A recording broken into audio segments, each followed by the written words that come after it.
Swegi Gonbup. Interesting subjects from the news and other sources. Tuesday, April 25, 2023. Refund, please. A novel, short story, by Swegi Gonbup, Gonbup Production, copyright 2023. Chapter 1. The Decision. Tommy had always been a bit of a rebel. At 21, he had already dropped out of college and had no idea what he wanted to do with his life. He had been living off odd jobs and the generosity of his parents, but he was tired of feeling like a burden. One day, he stumbled upon an ad for a gigolo service. At first, he laughed it off, but the more he thought about it, the more it seemed like the perfect solution. He was young, good-looking, and had a certain charm about him that he knew could be put to good use. So, he applied for the job and was surprised to find that he was accepted almost immediately.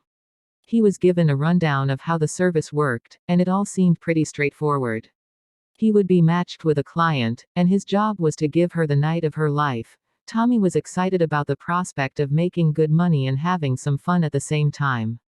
He knew that it wasn't a conventional career choice, but he was confident that he could handle it. The first few dates went smoothly.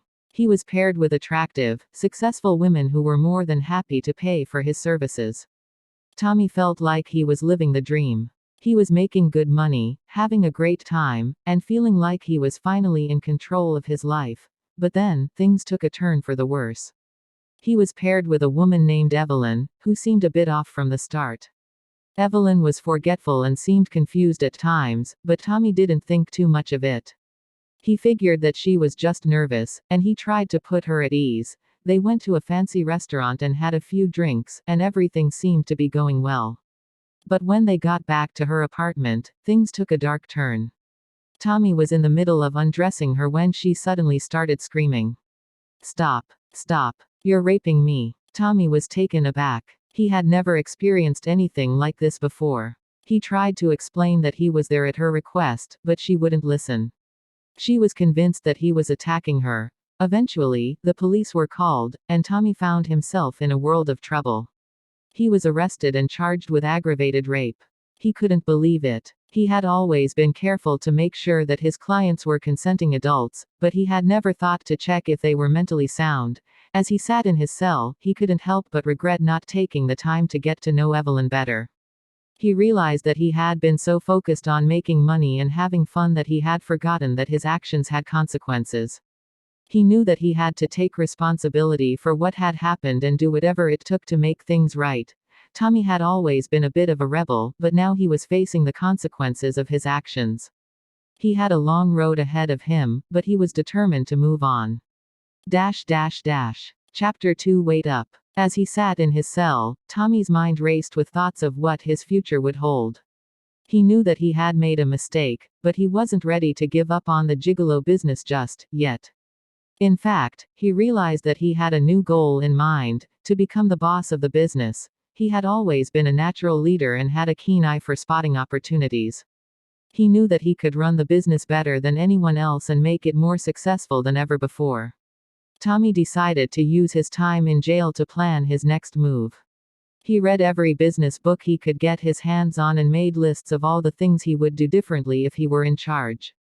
When he was finally released, he hit the ground running. He started by reaching out to all of the other gigolos in the business and offering them better working conditions and higher pay.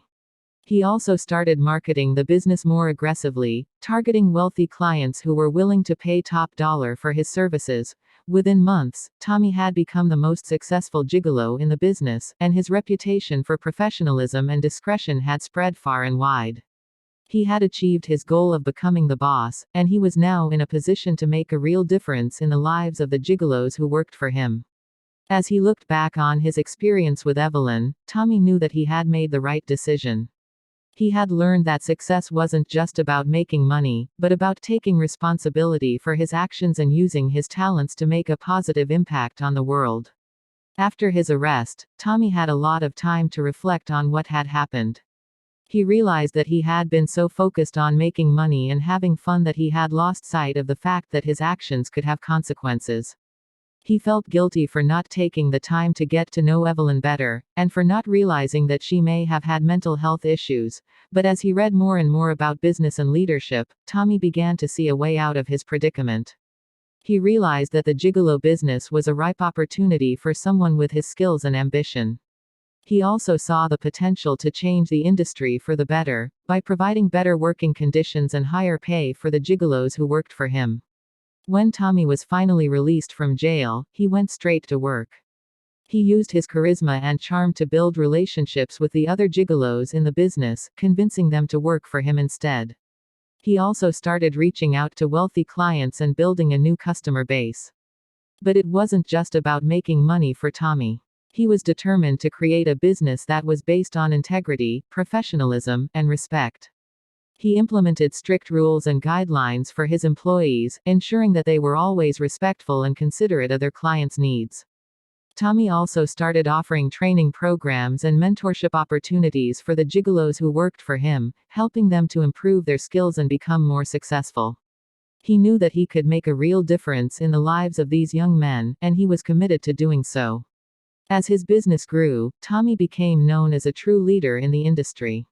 He was respected and admired by his employees and his clients alike, and he had created a business that was based on the principles of honesty, integrity, and professionalism. He had achieved his goal of becoming the boss, but he had also created a business that was making a real difference in the lives of others. Chapter 3 T-Step. Tommy began to meet a wide variety of business contacts. Tommy's meetings with business contacts opened up a world of possibilities for him. He was introduced to wealthy clients who were interested in investing in his business and expanding his brand. Tommy was thrilled at the prospect of taking his business to the next level and making even more money. Incidentally, they always wanted to really know him. Tommy's real name was Tomislav Stepovich. He grew up in a single-parent household. When Tommy was young, his dad returned to his hometown in Croatia. Working in an American factory wasn't the life for him. Tommy and his mom were left alone in Milwaukee. Tommy reasoned that Dallas, Texas wasn't too far for him to migrate in his years. He attended a public school in a suburban neighborhood. Tommy's mom was a truck driver. He lived with his so-called aunt, until he was old enough to embark on a trek of his own. Growing up in a single-parent household was tough, and his mom's job as a truck driver meant that she was often away from home. Tommy had to learn to be self-reliant at a young age, cooking and cleaning for himself and learning to take care of himself. Tommy seriously recalls that his upbringing and life experiences have shaped him into the person he is today. His relationships and interactions with women were always respectful, appropriate, and called for manners. Tommy's childhood and how he learned about the world of relationships and sexuality was all based on his perception. He realized that he had an older, trusted female figure in his life who offered him guidance and advice on how to treat women with respect and care. This pimp, Tommy respectfully notes, Auntie, taught him about consent and the importance of respecting boundaries in any kind of relationship. As Tommy got older and began exploring his own sexuality, he continued to learn about women through his own experiences and relationships. Some were well-rounded abiding experiences. He also became known as T-Step to others. He talks about T-Step in third person. T-Step knew what it was. He took it down a notch when situations were asking of such. Tommy used his hater laugh. He adds, in comparison to now, T-Step could have been a mild case of multiple personality disorder. There was a missing diagnosis pertaining to a perpetually non-existent, medicinal sedative. Not schizophrenia. No. Let's say, emo-violent, spasmodic affairs. That was T-Step in a nutshell. Despite the challenges, Tommy had a happy childhood, though. He had a close-knit group of friends and enjoyed playing basketball and listening to music. As he got older, he knew that he wanted more out of life than what a small town could offer. After finishing high school, Tommy moved to Dallas to start a new life. He got his first job at McDonald's, and while it wasn't glamorous, it paid the bills. He worked hard and saved up enough money to move into his own apartment. Tommy knew that he wanted more. He wanted to be successful, to make a name for himself, and to provide for his family. He began to explore different career paths, trying his hand at sales and customer service. Nothing seemed to fit quite right. It wasn't until he discovered the gigolo business that Tommy found his true calling. Tommy was a natural at seduction and had always been confident with women. The gigolo business was the perfect fit for him, allowing him to use his charm and charisma to make money and live a life of luxury. Tommy knew that the gigolo business could be dangerous. He had heard stories of other gigolos getting hurt or even killed by their clients. He made a promise to himself to always be careful and to never let his guard down. As he continued to build his business and meet with investors, Tommy felt a sense of pride in how far he had come. He knew that he had overcome a lot of obstacles in his life, and he was determined to keep pushing forward, but he also knew that he couldn't forget where he came from. He made a promise to himself to always remember his roots and to use his success to give back to his community and help others who were struggling, just like he had once been. Chapter 4. A Look Back. As Tommy delved deeper into the world of sex work, he became increasingly more familiar with the ins and outs of being a gigolo. He learned that being a gigolo was much more than just having sex with clients. Tommy sat at the bar, nursing a drink and chatting with his coworker, Max. Max had been in the business for years, and Tommy had quickly learned that he was a valuable source of information. "So, Max, what's the deal with being a gigolo?" Tommy asked. Max raised an eyebrow. "Ask fucking Google." Tommy rolled his eyes. "I know what it means to have sex for money, Max. I'm talking about the other stuff. How do you keep your clients wet?" Max took a sip of his drink before responding. Tommy and Max ordered another round of drinks and continued to chat. Tommy found himself feeling more and more comfortable with the idea of the job, despite the initial shock of his first encounter with a client. As the night wore on, Tommy's mind started to wander. He couldn't help but wonder what his mother would think if she knew what he was doing for a living. She had always taught him to work hard and be honest, but here he was, making a living by selling his body. Max must have noticed the change in Tommy's demeanor because he asked, "Hey, you fucking alright?" Tommy shrugged. "Yeah, I'm felling this schnapps, is this cinnamon?" Max nodded, "Yeah man. Anyway, the job. Not the best, and not the worst, either. It's not exactly the most traditional career path. Think about tact. Finesse the trick, bro." Tommy took a deep breath. "I just wish there was another way, you know. I mean, I dunno. I don't want to disappoint her. My mom. Sometimes, I look at the big picture. Is this something that she'd respect?" Max placed a hand on Tommy's shoulder. "Look, Tommy. You're a grown man, and you're making a good living doing what you do. Your mom may not understand it, but as long as you're happy and safe, that's all that matters. The money is nice, too." Tommy smiled, feeling a weight lifted off his shoulders. "Thanks, Max. I appreciate that." Max grinned. "Anytime, man. Now, let's finish these drinks and hit the town. We've got clients to please, am I right, or fucking what?" Tommy laughed, feeling more confident and at ease than he had in weeks. Maybe being a gigolo wasn't so bad after all. It's all about being a good listener. Some of these women just want someone to talk to, you know. They're lonely, and they want someone to listen to them. They get wet. Tommy nodded, taking another sip of his drink, moving on in thought. "Yeah, I get that. But what if they're boring? What if I fall asleep during their monologue?" Max chuckled. "Well, then you better hope you're getting paid by the hour, my friend. But seriously, you just gotta find something interesting about them.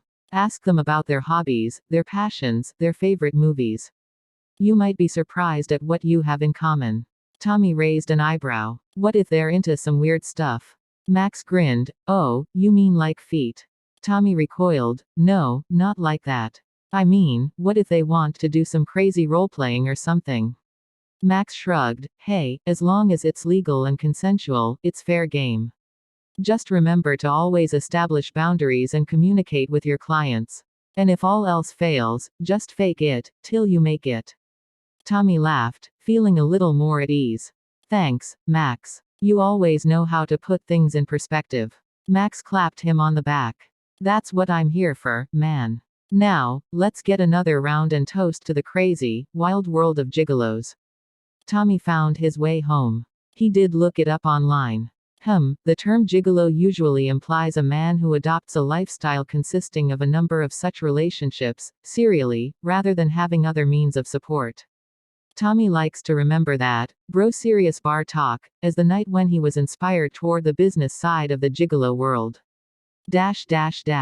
Chapter 5 Research Student. The next morning, Tommy woke up feeling a newfound sense of determination. He was going to make the most of his gigolo career and turn it into a thriving business. First, he needed to do some research. He spent the day poring over books and articles about the gigolo industry, taking notes and jotting down ideas.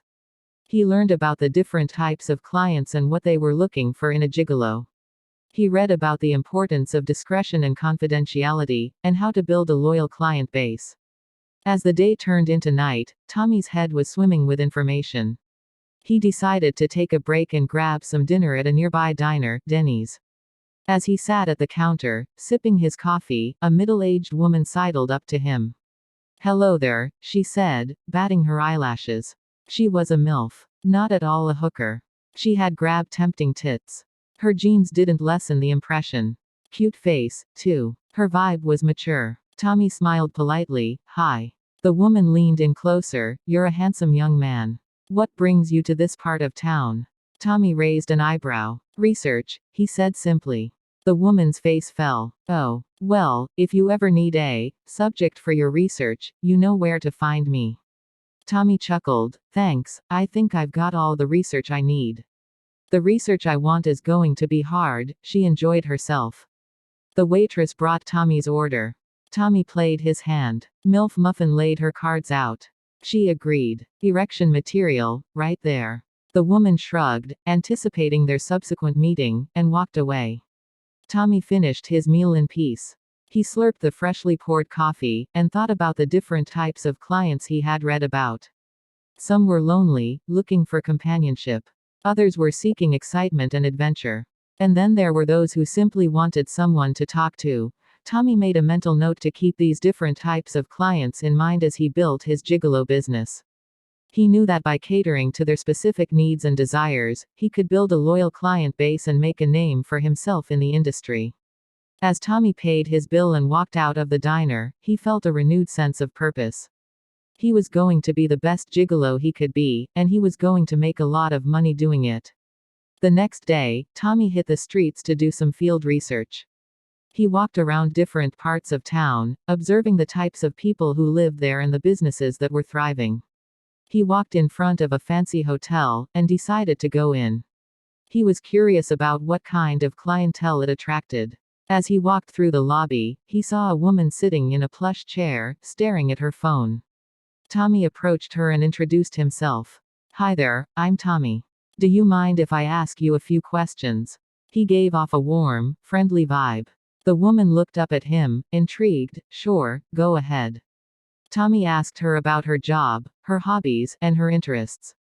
He listened intently as she spoke, taking mental notes about the things that seemed to excite her and make her happy. Interesting. Money-making knowledge. As he left the hotel, Tommy felt a surge of confidence. He was getting better at reading people and figuring out what they wanted. He knew that this would be a valuable skill in his gigolo business. Over the next few days, Tommy spent his time studying business models and developing a plan for his gigolo career. He decided to focus on providing high-quality service to his clients, while also building a reputation for discretion and confidentiality. He also decided to create a luxurious website, and some social media accounts, to promote his services. He spent hours designing the website and creating content that would appeal to his target audience. As the weeks went by, Tommy's business began to grow. He started getting more and more clients, and his reputation as a top-notch gigolo began to spread. He even hired a few other gigolos to work for him, expanding his business and taking on more clients. Despite the challenges of the gigolo industry, Tommy felt fulfilled and happy. He was doing what he loved, and he was making a lot of money doing it. He knew that there would be bumps in the road along the way, but he was confident that he could handle anything that came his way. As he lay in bed at night, Tommy thought about all of the people he had met along the way. Some had been lonely, looking for companionship. Others had been seeking adventure and excitement. And then there were those who simply wanted someone to talk to. Tommy knew that he had the skills and experience to meet all of those needs and more. He was determined to be the best gigolo he could be, and he knew that he had a bright future ahead of him. As Tommy's business continued to grow, he became more and more successful. He began to travel to different cities, meeting new clients and expanding his network of contacts. One day, Tommy received a call from a woman named Julia. She was a wealthy socialite who lived in New York City and was in need of a gigolo for a high-profile event. Tommy was thrilled to have been chosen for the job, and he immediately began making preparations for the trip. When he arrived in New York, Tommy was amazed by the city's energy and class. He checked into a luxury hotel and began to get ready for the event. As he was getting dressed, Tommy realized that he had forgotten his cufflinks. He quickly called the hotel's concierge, but they didn't have any cufflinks available. Tommy started to panic. He couldn't show up to the event without the proper attire.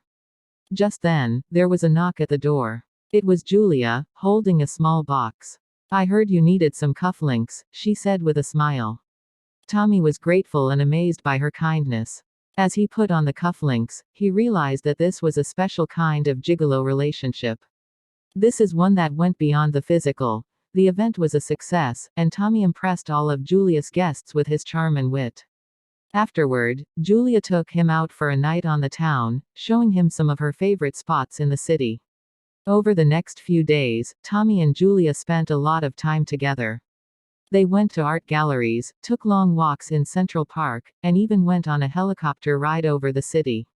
As their time together drew to a close, Tommy realized that he had feelings for Julia that went beyond the gigolo-client relationship.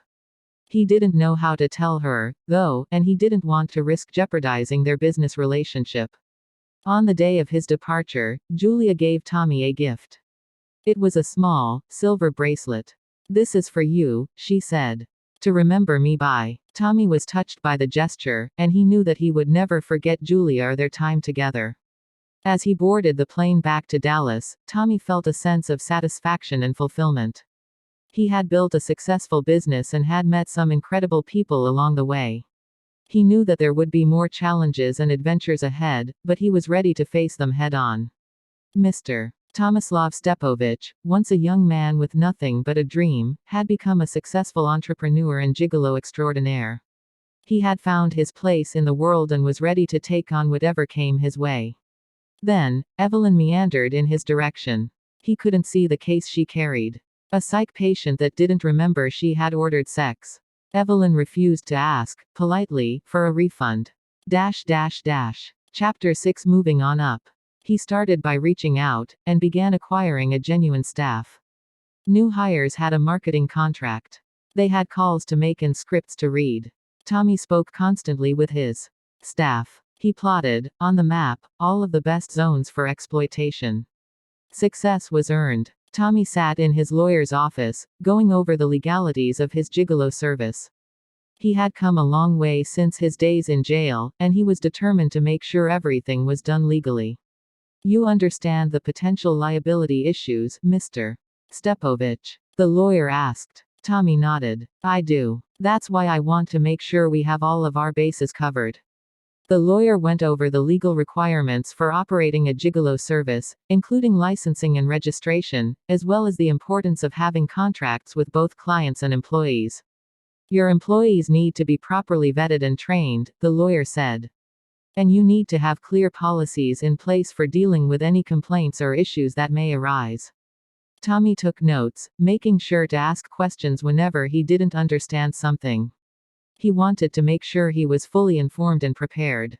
Once the legal requirements were all squared away, Tommy turned his attention to the business side of things. He met with his accountant, going over his finances and making sure everything was in order for tax season. He also began to think about expanding his gigolo service. He had a loyal client base, but he knew there was potential for growth. He considered offering more specialized services, such as fantasy role-playing or BDSM. However, he knew he needed to proceed with caution. He didn't want to risk losing the trust of his clients by branching out too quickly. He needed to make sure he had the resources and staff to support any new services he offered. As he continued to grow his business, Tommy made sure to give back to his community. He donated a portion of his profits to local charities, Salvation Army, Save the Children, and the American Red Cross. Tommy offered discounted services to those in need. He was proud of what he had built. He knew he had come a long way from his days in jail. He was now a respected businessman, and he was determined to continue growing his gigolo service while always operating ethically and legally. Tommy smiled to himself as he left the lawyer's office, feeling confident and taken care of. His future was lining up. Mr. Tomislav Stepovich was in a new tax bracket. Clients respected the brand, now. Long-term clients were also giving feedback. Tommy's business continued to flourish, and he found himself with a surplus of cash on hand. He decided to invest in his business by opening up a brick-and-mortar location. He consulted with a business attorney to ensure he was following all legal requirements for opening up a physical location. They went over lease agreements, permits, and zoning laws. Everything was done by the book. Mr. Stepovich contacted an associate, named Bentley. He was familiar with some great leasing arrangements. He emailed him and quickly received an answer. There were some PDFs to spill over. He was referred to a website. He knew the areas and looked at maps to see the details. His choices were based on price per square foot per year. He estimated needed square feet plus room for growth. After some time, he found a location that was perfect for his business. It was in a busy commercial area, with plenty of foot traffic. He signed a lease agreement with the landlord, Bentley, which included provisions for safety and security. Tommy also made sure to obtain all necessary permits and licenses from the city. He didn't want to risk his business being shut down due to a lack of compliance. He worked closely with his attorney to ensure he was following all zoning laws and that the property was up to code.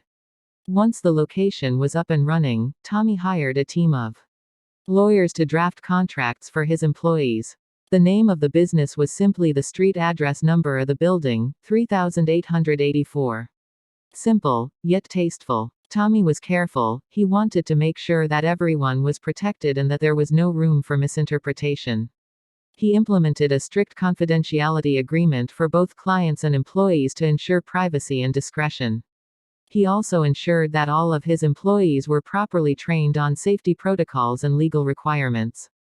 Tommy knew that the gigolo industry was still largely unregulated, but he wanted to set a higher standard for his business. He made sure that his employees were above board and that they were operating in a legal and ethical manner. As his business, 3884, grew, Tommy found himself facing new legal challenges. He sought the advice of his legal team on issues such as taxes, insurance, and liability. He wanted to ensure that his business was protected from any potential legal disputes. Tommy was proud of 3884. He knew that there were still negative stereotypes associated with the gigolo industry, but he was determined to change that. He wanted to show that it was possible to operate a successful, legal, and ethical gigolo service. He continued to work closely with his legal team to stay up to date on any changes in laws and regulations that could affect his business. Tommy knew that by being proactive and staying on top of legal requirements, he could protect his business and provide a valuable service to his clients. As he looked back on his journey, Tommy knew that he had come a long way from his days as a struggling gigolo. He was now a successful businessman, who had overcome adversity and had built a thriving company. He was proud of what he had accomplished and looked forward to continuing to grow 3884, while always operating within the boundaries of the law. Chapter 7 Mr. Help. As the boss, he was now in a position to help the employees that worked for him. He felt like a superhero. It was easy to be outgoing with his workers. He owned 3884. Liam, 22, white, made Tommy laugh. He seemed like an unpolished comedian. The jokes just rolled out. Funny as fuck, too. Noah was easy to recognize as a gigolo. Noah had perfect blonde hair, and it was hard to tell his ethnicity from one day to the next. He talked about finally getting a GED. Oliver, the old white dude, as he was referred to, was funny acting. He could pass for a teenager, but he was 30 years old. Elijah, Spanish, was an 18-year-old bookworm. He was a lady killer at Barnes & Noble. He didn't think I knew how he stalked me. Nosy little sissy. He will answer for any ransomware attacks. James had a perfect job to complement his ebony, MMA physique. At 29, he was beginning to sway away from looking for a career in MMA. William was 49, but he looked like he was 20. Must be the curry. He had a dirty Pakistani accent. Benjamin, white, was a punk. Nobody knew his real hair color. He was 23, the go-to for the weirdos. Lucas, Spanish, wanted to own a McDonald's one day. He'd swear by it. At 22, he had time to work towards that goal. Good job, kid. Henry was a smart ass, punk, white. A 30-year-old that specialized in emotional turmoil. Then, we also had Theodore. He was 21, black, and he already had an MBA. Congratulations, youngster. If we opened another location, he was training to be the next boss. Tommy noticed one of his employees, Marco, 23, Spanish, wasn't his usual self lately. Marco had been with the company for 2 years, and he was one of the best performers. Now, his work was slipping. He missed appointments, and when he did show up, he wasn't as enthusiastic as he used to be. Tommy pulled him aside one day and asked him what was going on. No worries, he said. Tommy decided to take action and have Marco followed home. He hired a private investigator to keep an eye on him and gather any useful information.